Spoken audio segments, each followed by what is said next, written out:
Welcome everybody to our ARC HPC at OntarioTech fall update for 2025.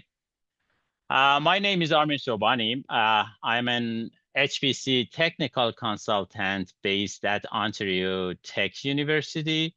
You can see my contacts here, my phone number at work, and also my room, and also the two emails. You can use them whatever you like, either my Sharknet or OntarioTech one. And whenever you like, you can arrange an office visit for different things. For example, how to use our systems, installation of software, access to commercial software, and etc. There are other HPC technical consultants, residents in other universities. I don't know. I just send these invites for also Durham College. Durham College has a shared campus with us, and they are one of the institutions that are part of the SharkNet. I can also do the same thing for them as well. So no problem. We are providing our services to all universities, but I am the one that resident at Ontario Tech. So we provide the same service for Durham College as well, if there are any, participants from Durham College as well. So in today's update, we will, show you first how you can find the previous recordings and also this recording when it's available. Then we talk about latest info about the hardware refresh, and we have a new cluster named MIBI. I'm going to show you some screenshots of it and some new features. Then we talk about the new and existing ways to access our resources. And because we are in the, rack season, and the application is now open, we will talk about how you can apply for rack and when you need to do that. And at the end, updates about our training courses and some Q&A at the end. So let's start with where to find previous updates. And, when we had these updates last, fall, I mean, in 2024, one of the most asked questions was, is it going to be recorded? And actually, we had it at the beginning today as well. So you can find the slides and recordings for previous sessions at this link. You can just click on it, or use your mobile to do that. I can also click, but one caveat about this is that because this is on SharkNet training, I've already logged into this. But if you are not, when you first click or go to this link, it requires you to log in. But once you log into it, I think it's a problem with this content management system. It doesn't go to the link. It goes to your default page. So you should, after login, you should click on the link again to end up in this section, which is the recordings for OntarioTech University. This is slides and recordings for previous year or previous update. I'm going to, put the new recordings in the same place. I think after 1 or 2 days, they are going to be ready, and you can find them here as well. Because we have these things there, I'm not going to repeat all the things that we had in the previous update, and I want to focus on the changes that we have. So that being said, let's start with the latest info about the hardware refresh. But before that, because maybe we have some new users here that they are not familiar with these things. So let's start with this. In our campus or any other universities, it's the same way. Yeah, you have some academic and day-to-day computing that is usually supported by the campus IT system. So at OntarioTech, you can find it at this link, and you probably have the Gmail account with the OntarioTechU.net and those things. And this is for day-to-day computing, for example, Word, Excel, and those things as well, and also your classroom. But if you have to do some advanced research computing or ARC or HPC, high performance computing, or maybe you are a librarian and you want to do research data management, or also you want some training on ARC, data science, machine learning, it's our territory. So you should come to us and we provide these kind of services for you at this link that you can see. So these are the two things, but there are three pillars of supercomputing or high performance computing, which are the HPC clusters, cloud services or infrastructure as a service, and storage. We provide all these resources for our users. So usually when you are working on your computer, you have access to the storage and memory. But when we talk about this kind of storage, it means that huge amount of storage or a very large amount of memory in computers. We provide these kind of services for you. So in Canada, the resources and services for advanced research computing is provided by Digital Research Alliance of Canada through four regional partners, West DRI, Compute Ontario. I don't know if you can see my pointer here or not. Paula, can you, when I move it, can you see it or? We can see it. Yes, Yes, I can see Okay. it. Yes. Okay, great. So the thing is that Calcul Quebec and AceNet, there are in total 5 different clusters here at WestDRI, supported and by WestDRI, NIBI at SharkNet, and Trillium supported by SciNet, Narwhal and Rorqual by Calcul Quebec. AceNet doesn't currently have any clusters. So these are the total number of clusters that we have. If you want to access all of these resources, the only thing that you need is to get an account with the Alliance, which is completely free. To do that, the only thing that you need to do is to connect to our CCDB, which is this link. You can use this QR code. Or if you want a step-by-step description of it and some helps, you can use this link instead. It's in the Alliance, and the latest documentation is also available on our documentation wiki. I'm going to show you. But one change that we have since 2025, April, is that the multi-factor authentication is now required.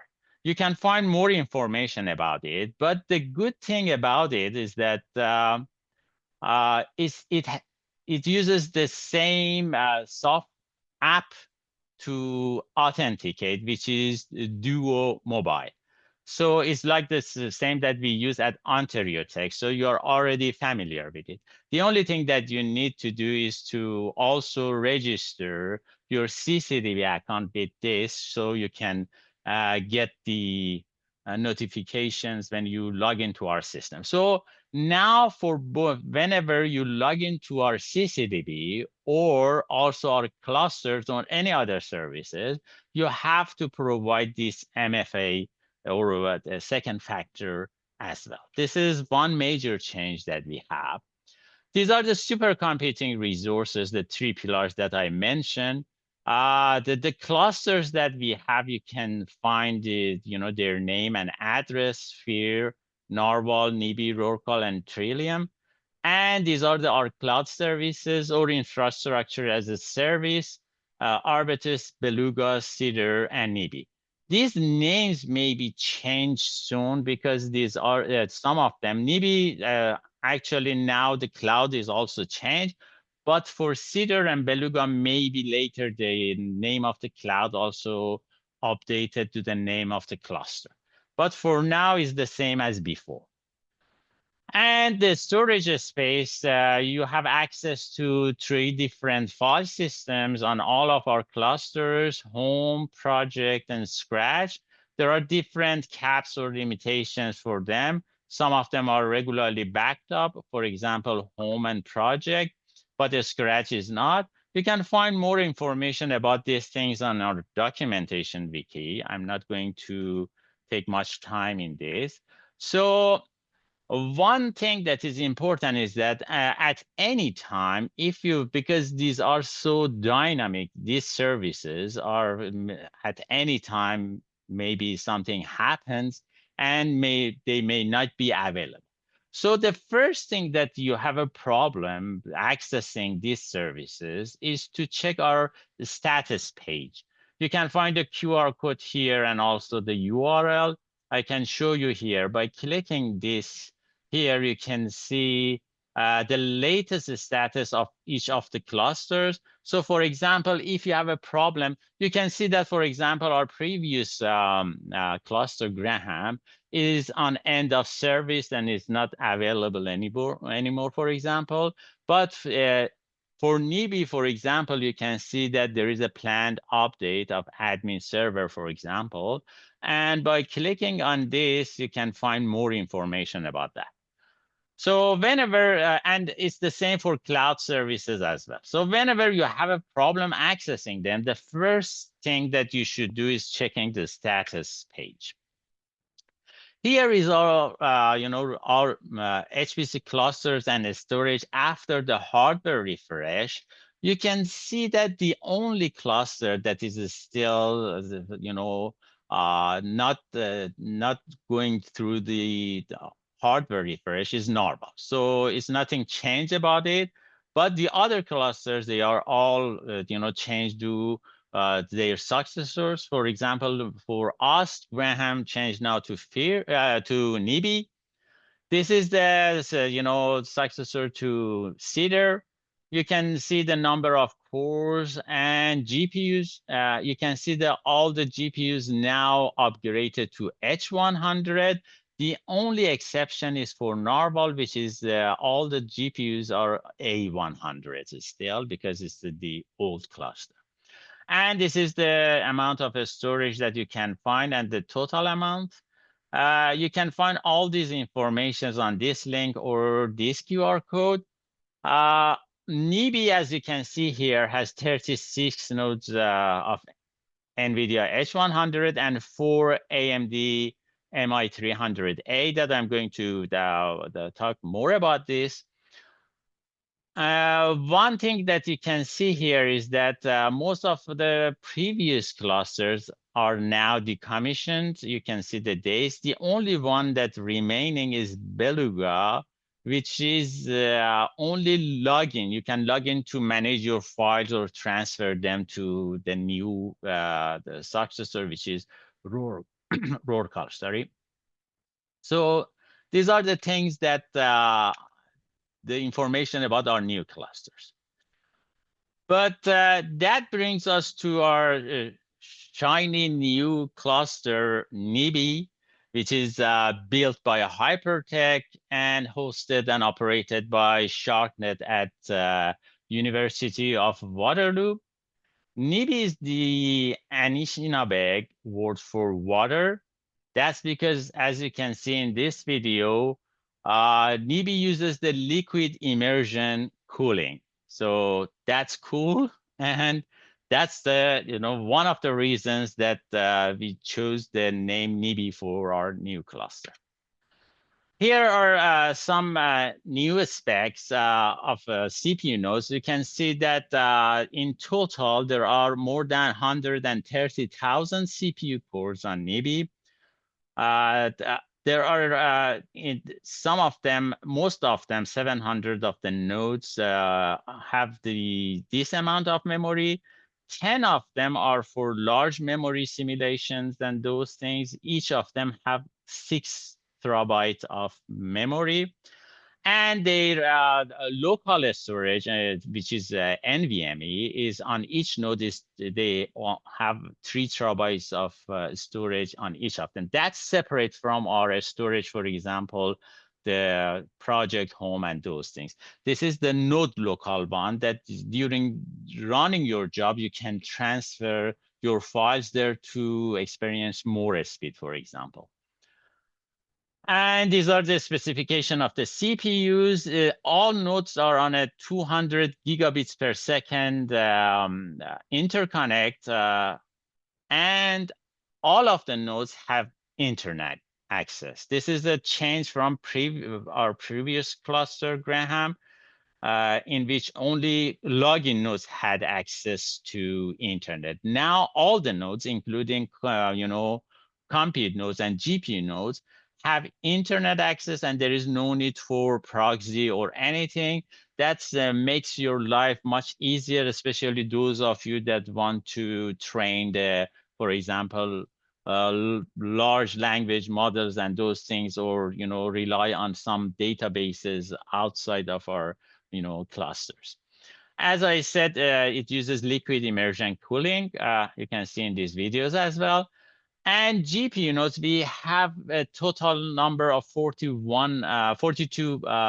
nodes. 36 of them are NVIDIA H100s, each having 8 NVIDIA H100, but each with 8 gigabytes of memory.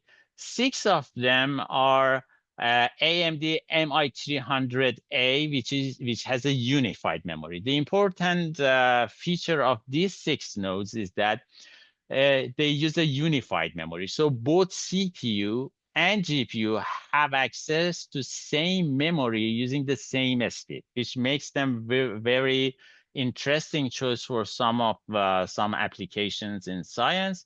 But they are not yet available. They are already plugged in, but we are working to make the operating system available. It may happen in about next week or so. The same, like the CPU nodes, all of them have internet access, but one of the difference is that they use the direct-to-chip liquid cooling rather than total immersion. So you can see that there are some pipes delivering the cooling system to to directly cool the chips like that. And the storage is now, we have a parallel file system from VAST data. It's 25 petabytes, all SSD. Most of them are NVMEs. And it has much better performance and some features which is new to NIBI now. For example, if you now accidentally remove some of your files, there is no need to submit a ticket for that. You can just type oops, as you can see in an MOTD or message of the day when you log into NIBI. And then it shows all the recently removed file, and you can recover them if you like. And there are some other changes to management of file and folders for users in the project. You can find this information on NIBI page. For your information, we have also official NIBI launch event at the University of Waterloo this at the end of October 31st. At 10 to 11:30. If you are interested to have a close encounter with a supercomputer and see it from close, you're welcome to register. The deadline for registration is tomorrow, October 17th. If you're interested, you can just click on this link and register to be there at the end of the October to see that. But the new clusters have some new and exciting ways, to connect to them. one of the things that we have here now is open on demand. So that's what I'm going to show you how you can do that. So in the past, you all to connect to our clusters, you could use the SSH terminal or SSH client to do that, to first connect to login nodes, and then use our batch scheduler or Slurm to submit your jobs to run on compute nodes. This is still there, no changes to that. There are different ways to do that. But the new thing is that now you can use the web browser and GUI or graphical user interface to do the thing. There are two ways. One is using the Jupyter Hub, which is available on all the clusters.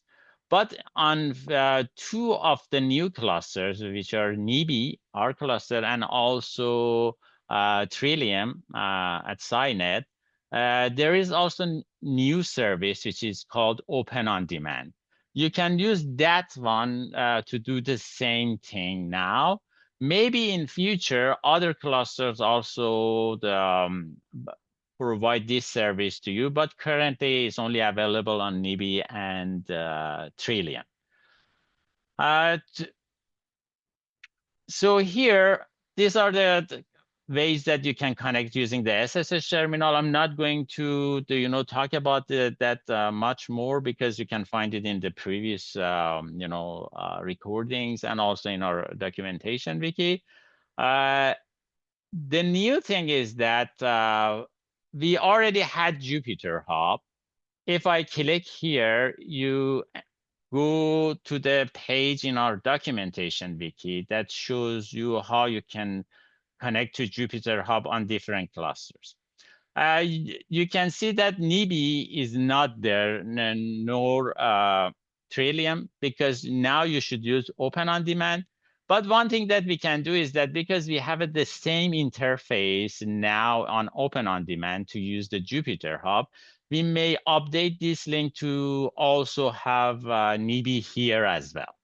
Because you can actually do the same thing using the Open on Demand now. So this is the link for the Open on Demand on NIBI. You can just go to ondemandshardnet.ca.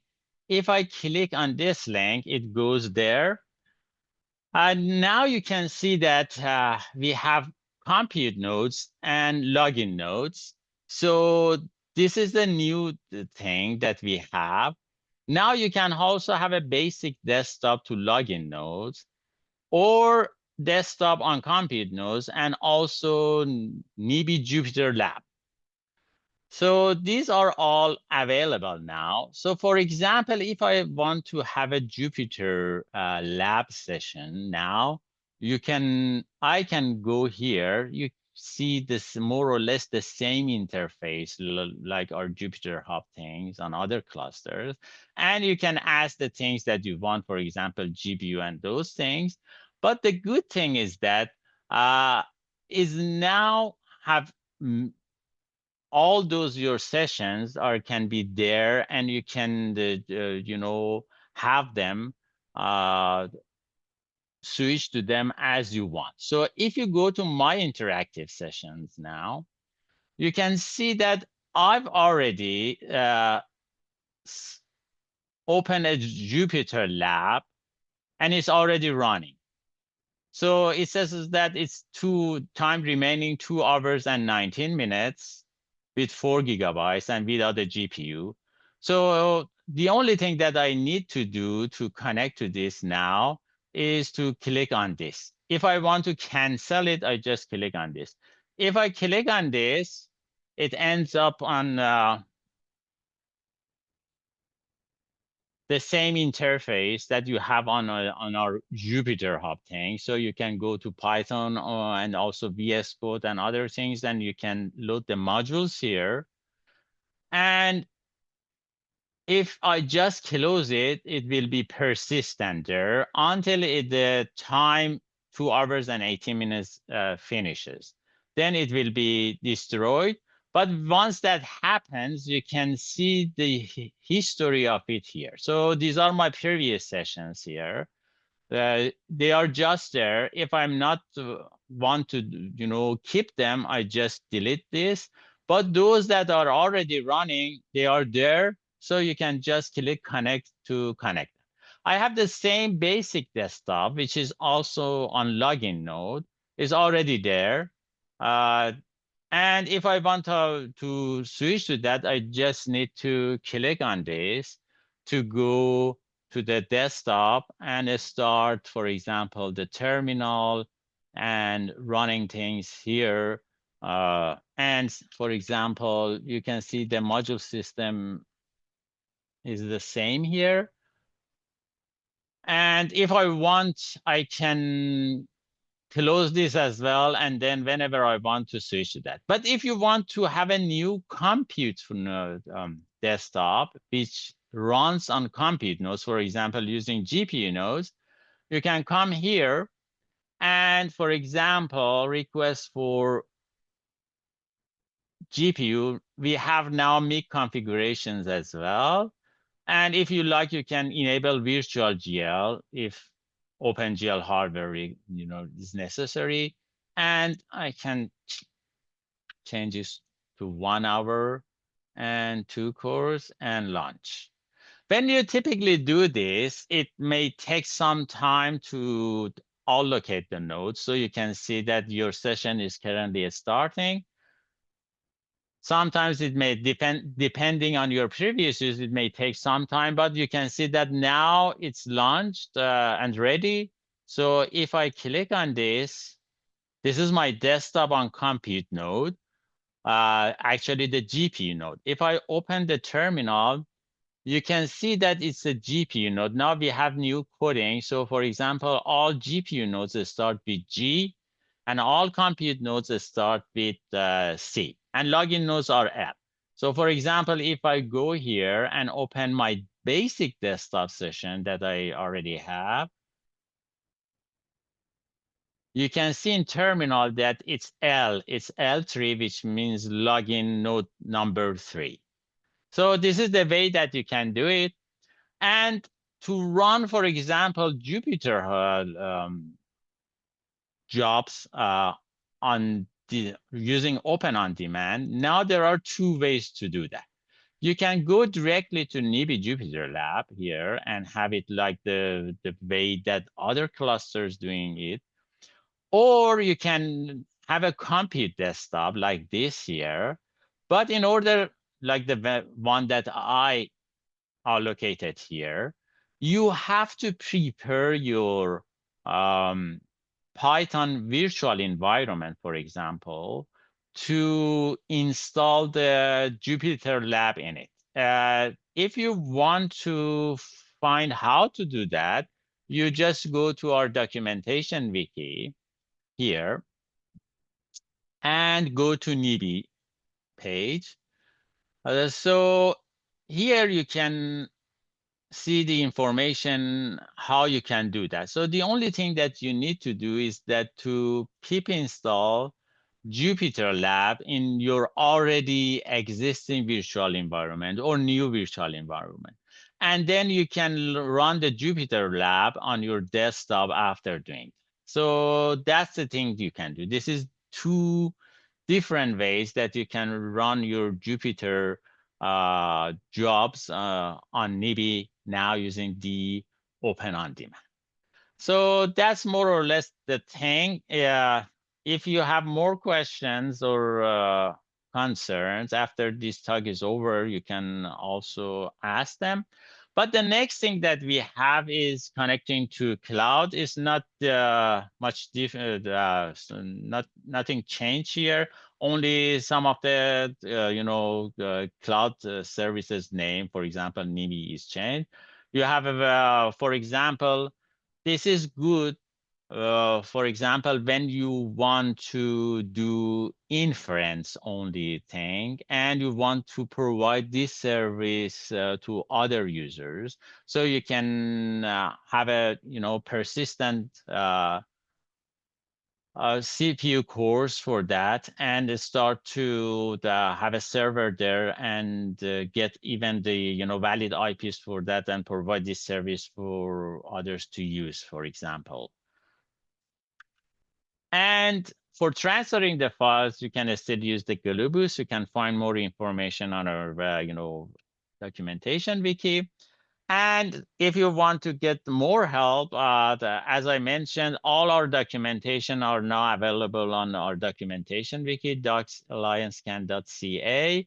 And also, this is the SharkNet website. You can find the Q&A sessions here. So I put it here, something that is changed from last series, that now we don't have new user seminar. We have a weekly Q&A session. In the training I'm going to show you, we have now the new self-paced module for new users and also the GPU. Some of them are becoming mandatory. For example, if you want to submit jobs that using the GPUs, once you finish those self-paced course, you can also get a certificate. If you have any questions, every Tuesdays at 2 p.m. you can go to this link or calendar and bring your questions and ask them with with us. We have also the ticketing system like before. For any problem that you have, you can submit it to support@techalliancecan.ca. And you can also directly contact us using email or phone using the, our about page in our website. As I mentioned, we are now in rack season. Usually happens at this time of the year. When you first get your account, especially for PIs that have a new account with us, it's important to know that you have a default access there, that there is no limit in CPU and GPU cores, but you have priority. It means that after submitting jobs, after a while, your fair share may be exhausted, and then your jobs remain in the queue for more time. This is the default access thing.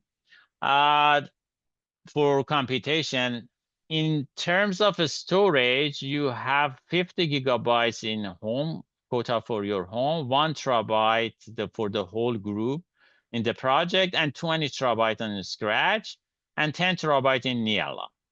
And these are the limits for the cloud. So there is no need to request anything if your needs are at this level. Using the same default access, which is also called rapid access service, you can also have access to a little bit more things. So for example, using the same thing, if you are on for example, deadline to submit a paper, you can submit the ticket and ask to bump up your jobs. So we can do it for, some of the, what I'm trying to tell is that it can happen once or twice, not frequently. So you should preserve it for the time that you really need it. But we can do that for you, so you can skip this, the waiting for some jobs that have a deadline. And about the storage, you can increase the whole, the project space to maximum 40 terabyte across all clusters. So for example, you may have 30 terabytes as 30 terabytes on NIBI, and then 10 terabytes on Narwhal. And that's it.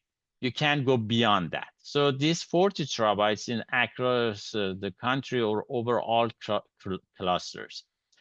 And for the nearline, you can increase it the quota to 100 terabytes. The only thing that you should do is to submit a ticket, and you can do it at any time. This is part of the rapid access service, or RAS. But if you need more than this, so for example, you usually find yourself, your jobs are, sticking in the queue and there are lots of wait there. If your need is more than 200 core years for CPU or 25 RGUs for the GPUs or reference GPU units, or you need more storage than 40 terabytes for project or 100 terabytes on nearline, then you should apply for a rack award. So cloud, this is the same for cloud as well, but the name for it is there are two different types of racks that I'm going to show you. So this is the RAS versus rack thing. These are the differences between these two. We already had this thing. And as I mentioned, there are two types of rack: RRG, resources for research groups, and RPP, or research platforms and portals. So if you need cloud, for example, services, more than the things that is in RAS, then you should apply for an RPP. And if you need more compute things, you should apply for an RRG. These are the limitations. And for example, as I mentioned, if you need more storage, it must be more than 41 terabytes or more than 100 terabytes for nearline storage to be eligible for an RRG. So this is the thing. These are the important dates for this year, the rack. The deadline is November 4th, and the announcements of results happens in late March 2026, and all the allocations will be implemented early April 2026. These are the info sessions already done. So if you miss them, these are the recordings. These are the links for the slides, and these are the links for the recordings. This is the general rack overview. This is for GPU requests, and this is for cloud requests. And if you want to do that, to find the guides about the rack, this year rack, this is the link for it. And this is the application form in CCDB that you can, if you want to apply, you can click on this. The last thing that we are going to cover is SharkNet's online training. Nothing much change. We have Intro to R courses. It's already started now. There are 2 one-hour classes each week, include lectures and labs. There are different topics. You can check our training site for that. And as I said, we have self-paced courses, SharkNet self-paced, and you can find the list of all of them there in our training site. And these are the available courses. These are already there now. And we have a weekly Compute Ontario colloquia, the same Wednesdays at 12. And Compute Ontario Summer School, which has finished now, but for the next summer, it's going to be there. We will announce the dates. And this is the SharkNet YouTube channel, which you can find all the recordings of these, for example, weekly general interest webinar or Compute Ontario colloquia there. And that brings us to the Q&A session. I think, Paula, you can stop recording, please.